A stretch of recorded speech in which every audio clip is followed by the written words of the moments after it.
Police विभाग के अधिकारियों ने नारायणपुर में हुए नक्सली मुठभेड़ में मारे गए नक्सलियों की पुष्टि की और भारी मात्रा में बरामद हथियारों की जानकारी दी। नारायणपुर पुलिस द्वारा संचालित नक्सल विरोधी माड़ बचाव अभियान नक्सलवाद से माड़ को बचाव में सुरक्षा बलों को मिली सफलता।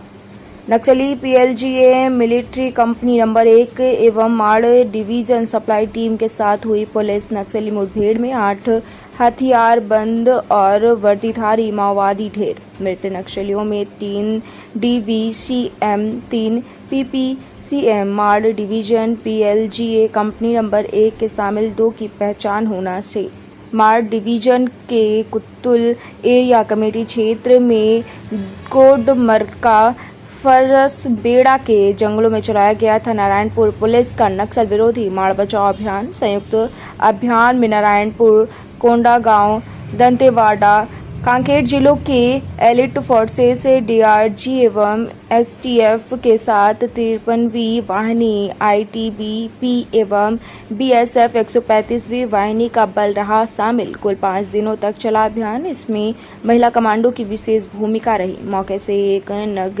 इंसास राइफल, 2 नग 303 राइफल, 3 नग 315 बोर राइफल, 1 नग बीजीएल लॉन्चर सहित भारी मात्रा में विस्फोटक सामान व अन्य नक्सली दैनिक उपयोगी सामग्री बरामद। मुठभेड़ में बड़ी संख्या में अन्य नक्सलियों के मारे जाने अथवा घायल होने की संभावना। 45 दिनों के अंदर नारायणपुर पुलिस के नक्सल विरोधी माड़ बचाव अभियान को चौथी बड़ी सफलता।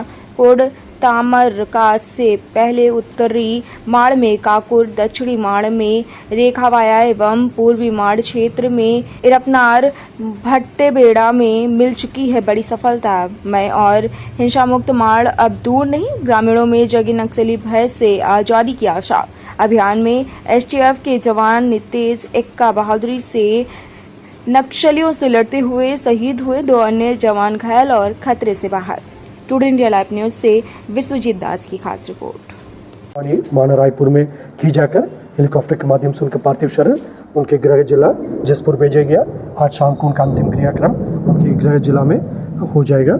और शेष 2 हमारा घायल जवान कैलाश नेताम और एक और जवान का जिसका अभी स्थिति सामान्य है और खतरा से बाहर है, उनका इलाज अभी रायपुर में हॉस्पिटल में जारी है। दोनों का स्थिति काफ़ी अच्छा और इम्प्रूव होते जा रहा है। और इस मुठभेड़ में जो रीइंफोर्समेंट टीम के माध्यम से आसपास इलाके में अभी भी लगातार सर्चिंग जारी है। और हमारा अनुमान के अनुरूप जैसे इस मुठभेड़ में 8 जो माओवादी के डेड बॉडी जो रिकवर किए गए थे, उसके अलावा और भी कई माओवादी कैडर्स का काफ़ी गंभीर रूप से घायल होना या मृत्यु होने का भी पूर्ण संभावना दिखाई दे रहा है। उसी को देखते हुए मतलब आसपास इलाके में और आसूचना तंत्र को मजबूत की जाकर सर्चिंग जारी है। और ये वाला अभियान पुनः एक बार जो इंटर डिस्ट्रिक्ट कोऑर्डिनेशन और इंटर फोर्स कोऑर्डिनेशन का एक बेहतरीन उदाहरण है। जैसा मैं पहले भी बताए थे, इसमें डीआरजी नारायणपुर के अलावा बाकी 3 जिला का डीआरजी टीम जैसा दंतेवाड़ा, कांकेर, कोंडागांव का डीआरजी टीम्स थे और एसटीएफ टीम जिनका इस मुठभेड़ में काफ़ी एक उल्लेखनीय भूमिका रहा। साथ साथ जो इस क्षेत्र में तैनात हमारा बीएसएफ और आईटीबीपी का ट्रूप्स का भी इसमें काफ़ी एक अहम भूमिका रहा। इस प्रकार पूर्व में भी वर्ष 2024 या उसके पहले भी अनेक मुठभेड़ में हमको देखने मिला जो इंटर डिस्ट्रिक्ट फोर्स या इंटर मल्टीपल एजेंसी के जो फोर्सेस है और इवन इंटर स्टेट फोर्सेस में भी आपस में बेहतरीन तालमेल के परिणाम स्वरूप हमें वर्ष 2024 में अब तक कुल 131 माओवादियों का डेड बॉडी अलग अलग मुठभेड़ में रिकवर की गई थे। और जैसा और भी कई माओवादी के डेड बॉडी जो उन्होंने हम रिकवर नहीं कर पाए थे, जो माओवादी खुद अपना प्रेस विज्ञप्ति में उसको स्वीकार किया, उस हिसाब से देखा जाए तो कुल 136 माओवादी का डेड बॉडी वर्ष 2024 में बस्तर संभाग के अंतर्गत अब तक रिकवर की गए थे।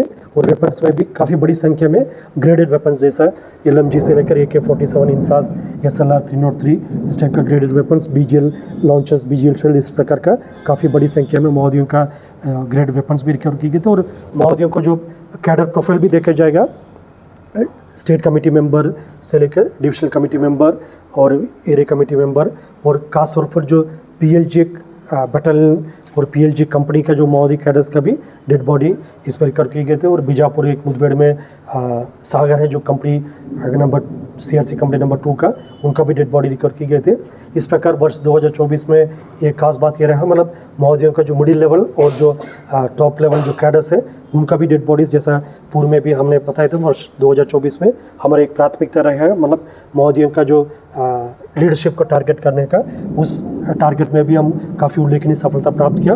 और PLGA जो फॉर्मेशन है, जो आमतौर पर जो लड़ाई में यदि पीछे भाग जाते हैं या हमें उस प्रकार का सफलता अभी तक प्राप्त नहीं हुआ, उस फॉर्मेशन के साथ भी हमें काफ़ी डेड बॉडीज़ जो PLGA कैडेट्स का भी रिकवर की गए थे। इस प्रकार अब तक नक्सल विरोधी अभियान में काफ़ी एक ट्रेंड हमको वर्ष 2024 में देखने मिला। और जैसा आने वाला भी मानसून समय के लिए भी हमारा पूरा तैयारी है।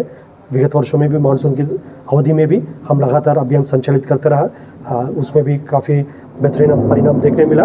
और इस 2024 के मानसून के समय भी हम और बेहतर रणनीति के साथ अभियान को जारी रहेगा, ताकि महोदय के खिलाफ अभी जो हमको एक निर्णायक बढ़त प्राप्त हुआ, इस बढ़त को और आगे ले जा सकता और क्षेत्र में जनता के मनसा अनुरूप हम नक्सल गतिविधि को समाप्त करके शांति व्यवस्था स्थापित करने के साथ साथ क्षेत्र की एक नया पहचान भी दिला सकता है।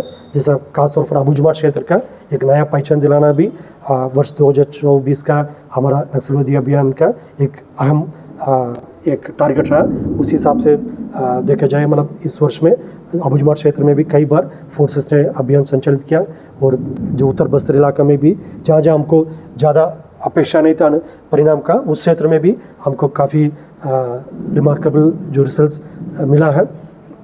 वर्ष 2024 में अब तक जिला बीजापुर के अंतर्गत 51 महोदय की डेड बॉडी और जिला कालकर के अंतर्गत 39 महोदय की डेड बॉडी और जो नारायणपुर में 26 महोदय की डेड बॉडी, इस प्रकार का वर्ष 2024 में इन 3 जिला के अलावा जिला दंतेवाड़ा में भी और जिला सुकमा और कोंडागांव और बस्तर सभी जगह में काफ़ी अच्छी तरीके से मतलब अभियान संचालित की जा रही है। और जैसा पूर्व में भी मैं बताए थे, ये अभियान, ये नक्सल विरोधी अभियान काफ़ी एक निर्णायक मोड में है अभी, उसी को आने वाले समय में और मजबूती से हम ले जाएगा, ताकि इलाका में नक्सल गतिविधि को समाप्त करके शांति व्यवस्था स्थापित करने में हम सफल होगा।